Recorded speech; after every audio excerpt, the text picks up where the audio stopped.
그래서 이제 청와대에 가서 이제 인터뷰를 했는데 김대중 대통령이 이제 처음으로 맞이해서 했던 첫 마디가 이젠 인터넷 세상이 됐어. 그 얘기였습니다. 그리고 이제 그때가 그 대선을 1년 앞둔 때였잖아요. 그래서 그런 말씀을 했어요. 2002년에 대통령이 될 사람은 여러 자격이 필요하지만 지식 정보화를 민주주의 발전과 국부로 연결할 수 있는 각별한 이해와 비전을 가져야 된다. 근데 이제 이런 내용의 인터뷰를 하셨는데 이 날이 어떤 날이냐면 그 김대중 정부의 정보화 전략을 이제 대외적으로 또 밝힌 그런 날이었어요. 그러니까 정보화 전략을 밝힌 날 신생 인터넷 신문하고 현직 대통령이 인터뷰를 한 거예요. 그래서 이게 얼마나 큰 이슈예요. 그래가지고 그때 그 뭐 KBS, MBC를 포함한 공중파 방송에서 제 기억으로는 9시 뉴스의 첫 번째 뉴스로 나왔던 것 같아요. 그때 저는 김대중 대통령이 굉장히 고마웠습니다. 네. 어쨌든 쉽지 않은 거잖아요. 당시 인터넷 신문은 법률로도 아직 공식 언론이 아니었어요. 그런데 이런 세상의 흐름을 발빠르게 인정하고 현직 대통령으로서 인터뷰를 해주셨던 거죠. 네. 그때 이제 인터뷰 성사 과정에 대해서 많은 분들이 그 보좌하시던 분들이 비서실장은 비서실장대로, 내가 그때 힘을 썼어. 홍보수석은 홍보수석대로, 보좌관은 보좌관대로. 여러분이 그건 막 말린 사람 많았는데 아우 공중파나 종이신문들에서 그러면 안 된다고 그래가지고 말리는 사람들이 참 많은데 내가 힘을 써가지고 이게 됐어. 이런 얘기를 제가 많이 들었어요. 근데 이제 가장 결정적으로는 김대중 대통령께서 직접 세상의 흐름을 읽은 거죠. 이미. 예.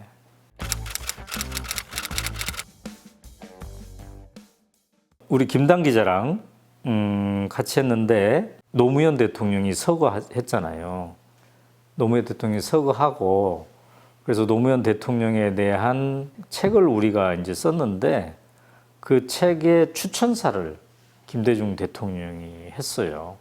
노무현 마지막 인터뷰라는 책인데 거기 앞에 보면 추천사 김대중이 있을 거예요. 이제 노무현 대통령께서 이제 5월 23일 이렇게 서거하셨지 않습니까? 장례식장이 이제 서울에서 있었는데 그때 김대중 대통령이 이제 오셨죠. 그날 하필 막 그 해가 너무 쨍쨍 떴어요. 그래서 우리 젊은 사람들도 이게 되게 힘들구나 이랬는데 김대중 대통령이 이 장례식장에 계속 끝까지 이렇게 계셨더라고요. 그래서 저도 그때 좀 직감했어요. 이분이 이렇게 건강이 안 좋은 상태인데 저렇게 오래 있으면 이게 무슨 일이 일어날지도 모르겠는데 라고 저도 이제 개인적으로 막 걱정을 하고 그랬던 기억이 있습니다.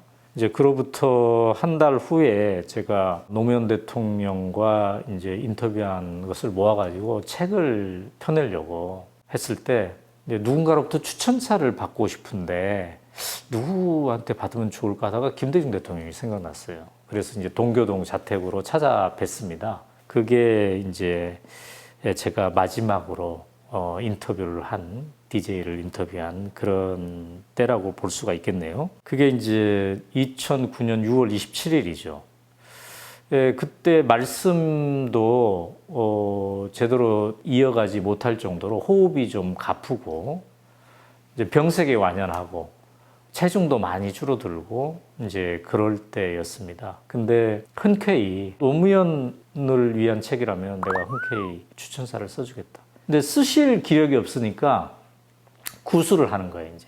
저에게 구술을 하고 제가 받아줬고 그런 과정이 있었는데 따지고 보면 그게 이제 제가 정치인 김대중, 인간 김대중을 인터뷰한 마지막 인터뷰였다. 이렇게 생각이 듭니다. 그때 제가 들었던 얘기가 있는데 지금도 남는 게 이제 이 말입니다. 나는 몸도 잃었고 민주주의가 되돌아가고 있는데 그때 이제 이명박 정권 시절에 민주주의가 후퇴하고 있는데 여러분들이 맡아서 뒷일을 잘해 주세요. 후배 여러분들 잘 부탁합니다. 저는 이 얘기를 들으면서 이분이 유언을 하시는구나 이런 생각을 했던 기억이 있습니다. 그 유언이 되었던 그 대목을 제가 이제 오마이뉴스에 좀 더 자세히 쓴 거에 있네요. 이렇게 하셨네요. 내가 몸도 이렇고 하지만 그래도 마지막 날까지 민주화를 위해 죽은 사람들이 허무하게 생각하지 않도록 해야 할 것 아니냐. 그런 얘기를 간혹 하는데 여러분들이 맡아서 뒷일을 잘 해주세요. 내가 자랑이 있다면 어떤 억압에도 굴하지 않고 민주주의, 서민 경제, 남북 평화를 위해 일했다는 것입니다.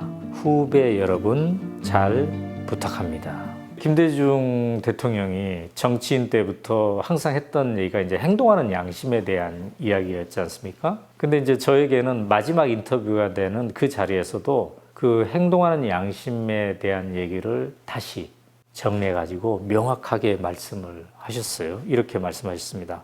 행동하는 양심이 돼야 합니다. 행동하지 않는 양심은 악의 편이라고 생각해야 돼요. 행동하는 양심은 손해를 볼 때가 많아요. 그 손해를 보면서 행동할 때 국민들이 알아준단 말이에요. 국민은 바보가 아니에요. 속지 않아요. 가령 내가 사형 선고를 받은 뒤 살려둘 테니 우리하고 협력하자고 했을 때 내가 나라를 위해 협력하고 국가 안전을 위해 뭐 이런 식으로 했다면 국민들이 나를 대통령 시킬 사람으로 생각했겠어요? 국민에게 지지받고 싶으면 자기 양심이 하라는 대로 하라는 겁니다. 즉 양심에 따라서 행동하면 때로 손해볼 수도 있으나 결국은 국민들이 알아주고 결국은 승자가 된다. 이런 명확한 철학을 가지고 계셨고 마치 유언처럼 그 마지막 인터뷰에서도 그 말씀을 하신 거죠.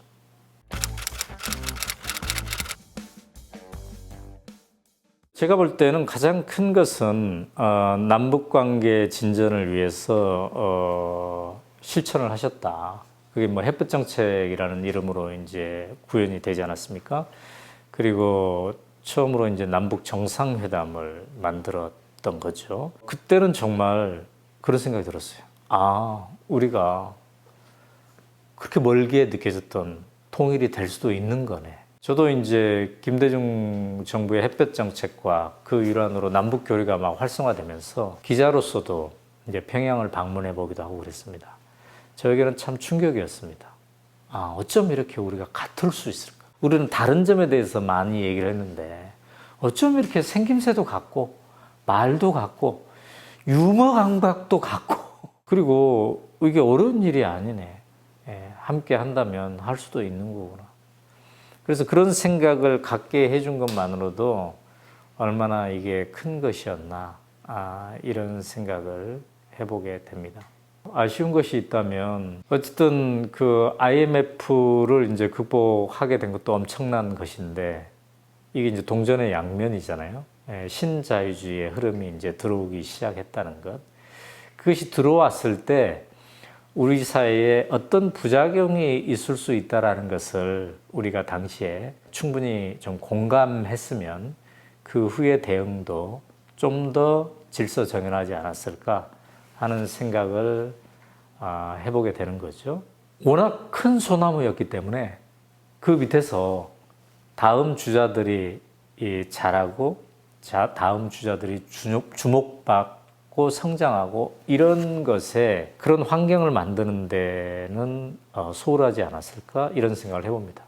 어쨌든 당신을 통해서 수많은 패배가 승리하는 어떤 역사를 한번 보여주는 것 이 자체가 너무 큰 것이었기 때문에 그러면 차세대들을 어떻게 준비할 것인가 이런 거에 대한 준비가 덜 돼 있지 않았을까? 물론 젊은 피 수혈이라는 것을 통해서 총선과 이런 과정을 통해서 이른바 386 세대들을 많이 등장을 시켰죠. 그러나 그 동교동계, 그 직계의 그 한계들을 우리가 볼 수 있잖아요. 그 안에서 DJ만한 중심 철학을 이어가면서 정치인으로 성장한 사례가 많지 않았죠. 그래서 다음 지도자가 DJ 직계에서 된 게 아니라 노무현이라는 또 다른 가지에서 나오게 된 이런 게 있는 거죠.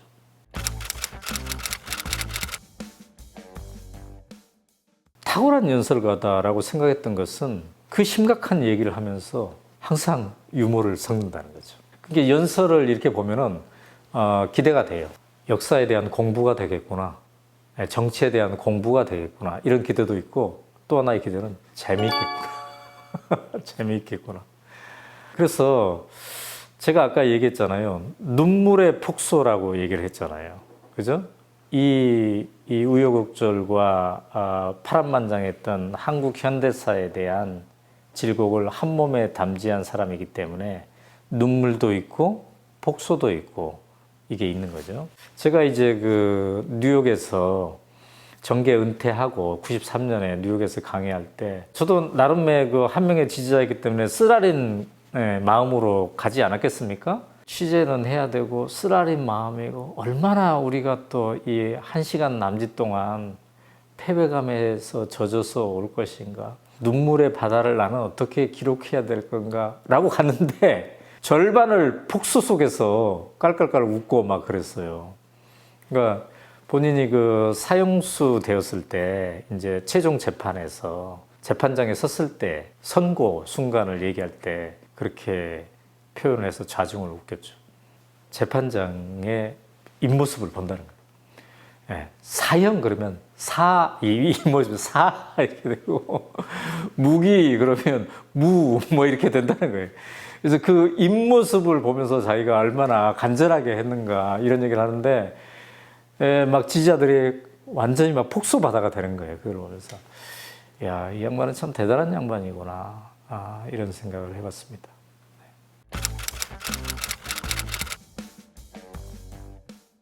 저는 그 DJ가 다른 정치인과 완전히 다른 거, 유일하게 DJ만 있는 거, 그건 뭘까 생각해보면 무엇이 중요하냐, 무엇이 본질이냐, 이거를 늘 공부하고 간파하고 그것을 자기 것으로 체현하고 그래서 그거를 국민들과 나누려고 한다. 그러니까 남북 분단이 왜 중요한가? 우리 대한민국 한반도 전체의 역사 속에서 그걸 본인이 공부하고 알고 있기 때문에 햇볕 정책이 나온 거잖아요. 그 다음에 민중의 삶이 지금 어떤 것인가? 민중은 어떨 때 행복해질 수 있는가? 그걸 알고 있기 때문에 서민 경제론, 대중 경제론을 얘기했고 재벌 중심의 경제 체제를 뭔가 바꿔보려고 노력을 한 거잖아요. 그 다음에 본인이 독재 탄압을 받았고 그래서 민주주의가 얼마나 중요한가, 언론이 제대로 된 게 얼마나 중요하고 일반 국민이 말을 자유롭게 한다는 것이 또 얼마나 중요한 건가를 알았기 때문에 언론 자유와 민주주의 증진을 시켜야 된다는 그 철학이 확고한 거죠. 즉 이분은 그 어떤 정치인에 비해서 중심 철학이 확고하다. 그리고 왜 내가 정치를 하고 있는가, 무엇을 위해서 하고 있는가, 이것이 굉장히 중요한데 우리가 준비된 대통령이라고 한때 표현했잖아요. 그게 1, 2년 공부해가지고 된 게 아니다.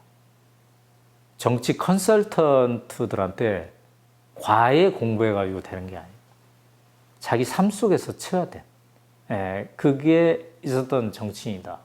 그런 의미에서 본다면 현대사의 정치인 중에 정말 단 한 명을 꼽으라면 DJ라고 볼 수가 있죠. 그런 면에서는. 그리고 노무현 대통령이 있었고 문재인 대통령이 있었고 지금 뭐 이재명 대표가 있기도 하고 그렇죠.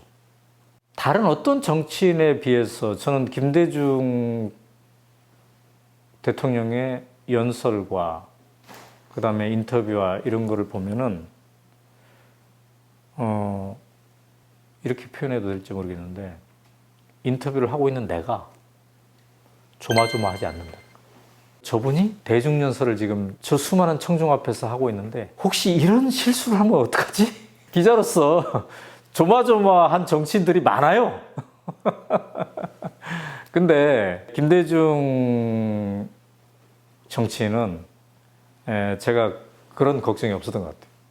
그분은 절제를 하고 이 내용이 무슨 내용인지를 명확히 알고 이 몸이 체화된 것에서 나오기 때문에 그렇게 할 수 있다. 김대중을 따라갈 수 있는 정치인은 현재 없다. 아직까지는 나오지 않았다. 라고 저는 생각합니다.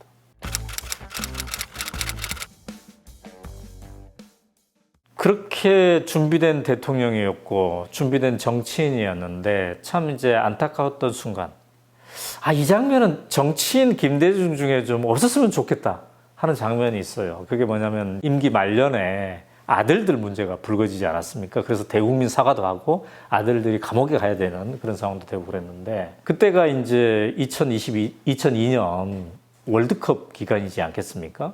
그 많은 사람들이 막 열광하고 환호하고 있는데 김대중 대통령의 표정은 그렇게 어두울 수밖에 없어요. 제가 봤던 정치인 김대중의 얼굴 중에 그렇게 어두워. 그때 아마 상암구장인가 직접 직관을 하셨을 거예요, 대통령께서. 그때도 표정이 어두워.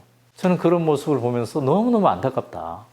우리가 준비된 대통령이라고 했지만 완벽한 대통령은 있을 수가 없는 거고, 완벽한 인간도 없는 거구나.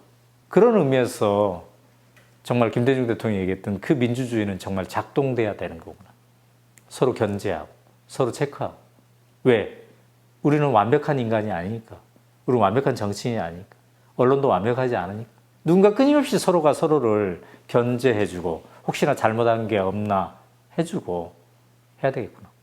근데 이게 더 잘 되려면은 미리 미연에 방지되는 그 시스템이 대통령 김대중을 보좌하는 사람들 속에서 그게 있었어야 되는데 이것도 안타깝구나. 그래서 우리가 한 명의 누군가를 존경하는 것 못지않게 분명히 직시해야 될 것은 체크하고 견제하고 끊임없이 더 나은 길로 가도록 유도하고, 이런 노력이 필요하겠구나, 이런 생각이 듭니다. 김대중 대통령 이후에 이른바 정치인을 지지하는 팬덤 현상이 더 많이 생기지 않았습니까?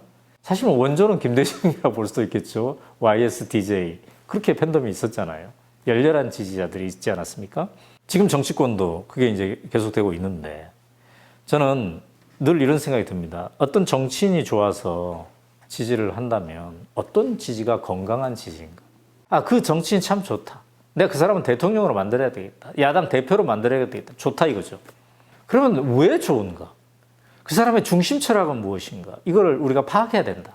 그리고 그 사람의 중심 철학이 좋으면 그 중심 철학을 자기 본인이 자기 가정에서, 자기 일터에서, 자기 동네에서 실천을 해야 된다. 그 실천은 하지 않고 그 사람을 위한 지지 모임에만 나가고 박수만 보내고 지지 댓글만 쓴다면 이거는 50%의 지지밖에 안 된다. 진정한 지지는 그가 어떤 중심 철학을 갖고 있고 무엇을 구현하려고 하는가. 그럼 그 구현을 내 일터에서, 내 가정에서 함께 해야 되는 거죠. 광화문 내거리에 나가가지고, 충장로에 나가가지고, 금남로에 나가가지고는 촛불을 들고 막 해. 근데 그토록 외치는 그 민주주의를 우리 집에서 안 해. 우리 회사에서 안 해. 우리 학교에서 안 해. 왜? 그 문제제기 해가지고 내가 불이익 당할까봐. 서로 불편한 관계가 될까봐. 그럼 이거는 진정한 지지가 아닐 수 있다. 그리고 우리가 누군가를 지지하더라도 그도 한계를 가진 인간임, 그도 한계를 가진 정치인을 직시하고 그가 혹시 잘못 판다는 게 없나.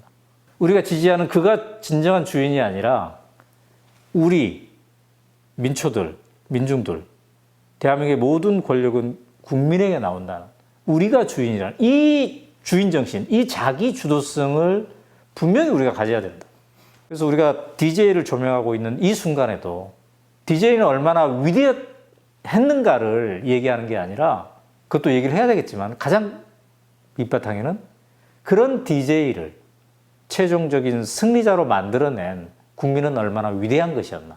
그러나 그 승리자도 한계가 있었음을 보는 국민들도 있고, 그래서 누군가 한 명에게 모든 것을 의지하는 게 아니라 내가 주인이고 내가 이 바톤을 이어달리기의 선수다. 내가 그 선수다라는 생각을 가지는 게 제일 중요하지 않을까. 그 이어달리기 선수들을 보면서 김대중 대통령도 하늘나라에서 기뻐하지 않겠는가 이런 생각이 듭니다. 저와의 마지막 인터뷰가 바로 그거이지 않았습니까? 후배 여러분 뒷일을 부탁합니다.